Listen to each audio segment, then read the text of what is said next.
Good evening everyone. আপোনালোকৰ বাৰু evening টাইমত কিবা এটা চটপটা খাবলৈ মন যায়নে? মোৰ যে প্ৰায়ে মন যায়। সেয়েহে যোৱাকালি মোৰ ইমানেই কিবা এটা খাওঁ খাওঁ লাগিলে, কি বনাওঁ নবনাওঁকৈ আলুমুড়িকে বনাওঁ ভাবিলোঁ। এনেও বহুত দিন হ'ল আলুমুড়ি খোৱা নাছিলোঁ, আৰু মই আলুমুড়ি বনালে দাদাহঁতেও মানে দেউতাহঁতেও খাই খুবেই ভাল পায়।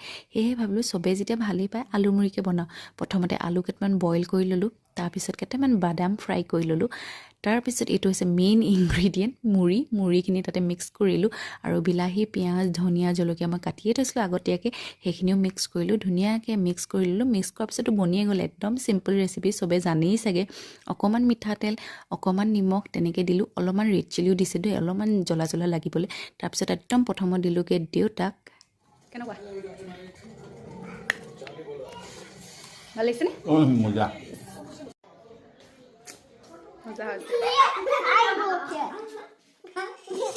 অঁ দুলুল কেনেকুৱা হৈছে খাবলৈ?